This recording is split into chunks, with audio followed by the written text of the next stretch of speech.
Good morning बच्चों। पर्यावरण बचाओ यह पद्य मैंने आपको सिखाया है। तो आज हम क्या करेंगे, क्वेश्चन आंसर्स की ओर बढ़ेंगे। तो फर्स्ट मेन जो है वो एक वाक्य में उत्तर दीजिए देखेंगे बच्चों। इस पद्य के कवि डॉक्टर परशुराम शुक्ल जी है। ओके बच्चों, तो क्वेश्चन आंसर्स की ओर बढ़ेंगे। एक वाक्य में उत्तर लिखिए। पहला क्वेश्चन, आज किसको बचाने की मांग है? उत्तर, आज पर्यावरण बचाने की मांग है। सेकंड, जीव कब तक जगत में रह सकता है? उत्तर, जीव जब तक जग में पानी है तब तक रह सकता है। नेक्स्ट, कवि किसको शुद्ध रखने की बात करते हैं? उत्तर, कवि वायु को शुद्ध रखने की बात करते हैं। नेक्स्ट, सोंधी मिट्टी को क्या कहा गया है? उत्तर, सोंधी मिट्टी को रानी कहा गया है। फिफ्थ वन, जीव जगत के मित्र कौन कौन है? उत्तर, जीव जगत के मित्र ध्वनि, मिट्टी, जलवायु आदि है। नेक्स्ट, कवि किसका संकट दूर करने की बात करते हैं? उत्तर, कवि शोर और मिट्टी का संकट दूर करने की बात करते हैं। नेक्स्ट सेवेंथ क्वेश्चन देखिए बच्चों। कवि एक वृक्ष के बदले में कितने वृक्ष लगाने को कहते हैं? उत्तर, कवि एक वृक्ष के बदले में 11 वृक्ष लगाने को कहते हैं। यह हुआ एक वाक्य में उत्तर दीजिए। 7 क्वेश्चन थे। अभी हम 2-3 वाक्यों में उत्तर दीजिए की ओर बढ़ेंगे। 2-3 वाक्यों में उत्तर लिखिए। पर्यावरण का महत्व समझाइए। पहला क्वेश्चन है, देखिए। उत्तर, परिसर के बिना मानव का जीवन असंभव है। शुद्ध पर्यावरण जीव जगत के लिए आवश्यक है।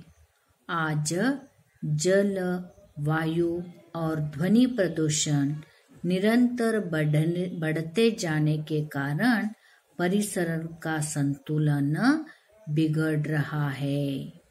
इसलिए पर्यावरण की रक्षा करना हम सबका कर्तव्य है। जब तक जग में शुद्ध पानी, शुद्ध वायु मिलती है तब तक मानव का जीवन है। इसलिए पर्यावरण प्रदूषण से हमें पर्यावरण को प्रदूषण से बचाना जरूरी है। यह हुआ पर्यावरण का महत्व। नेक्स्ट, दूसरा क्वेश्चन, परिसर की रक्षा के लिए हमें क्या क्या करना चाहिए? उत्तर, परिसर की रक्षा के लिए नित वृक्ष लगाना चाहिए। अगर एक वृक्ष कट जाए तो 11 वृक्ष लगाने चाहिए। इसलिए हम सबको पर्यावरण बचाने की शपथ लेनी चाहिए और ध्वनि, मिट्टी, जलवायु आदि की रक्षा करनी चाहिए। ये हुआ 2-3 वाक्यों में उत्तर दीजिए। सिर्फ 2 ही है, देखिए बच्चों। नेक्स्ट, जोड़कर लिखिए। देखिए, थर्ड में ना जोड़कर लिखिए। जग में पानी, मिट्टी रानी, मानव का जीवन। एक वृक्ष नित रोपेंगे, शपथ खाओ, समय की मांग। यह क्या है, जोड़कर लिखिए। ऑलरेडी उत्तर आगे लिखा हुआ है। तो नेक्स्ट हम 4th मेन रिक्त स्थान भरिए देखेंगे। फर्स्ट वन, आज समय की मांग यही है, पर्यावरण बचाओ। मांग यह क्या है, रिक्त स्थान भरिए है, तो वहाँ लिखा हुआ है, तो आपको वह रेखांकित करना है। देखिए बच्चों, नेक्स्ट, शोर और मिट्टी का संकट दूर करेंगे सारा। शोर और मिट्टी रेखांकित कीजिए। ध्वनि, मिट्टी, जलवायु आदि जीव जगत के मित्र सभी। जलवायु रेखांकित कीजिए। एक वृक्ष हम नित रोपेंगे। वृक्ष रेखांकित कीजिए। नेक्स्ट 6th मेन जो है, शुद्ध रूप लिखिए। शुद्ध रूप यानी यहाँ जीव लिखा है, तो जीव क्या है, जीव शुद्ध रूप क्या हो जाता है, यहाँ रुस्व जी दिया है, तो शुद्ध रूप क्या है, जीव यानी दीर्घ जी लिखना है आपको। नेक्स्ट वायु। वायु यू क्या है, बड़ा ऊ है, तो आपको छोटा ऊ लिखना है, वायु। पनी, पनी शुद्ध रूप क्या है, पानी। कतव्रय, कतव्रय यानी कतर्वय, कर्तव्य लिखना है आपको, कर्तव्य। क त पर र क रफा र और व क य क्या है लिखना है, कर्तव्य। मनव, मनव शुद्ध रूप मानव, यह हुआ शुद्ध रूप। नेक्स्ट देखिए बच्चों, नेक्स्ट पर्यायवाची शब्द। पानी, इसका पर्यायवाची शब्द क्या है, जल, नीर और उदक। वायु, वायु का पर्यायवाची शब्द पवन, हवा और अनिल। जगत का पर्यायवाची शब्द संसार, दुनिया, विश्व। नेक्स्ट मेन अनुरूपता है।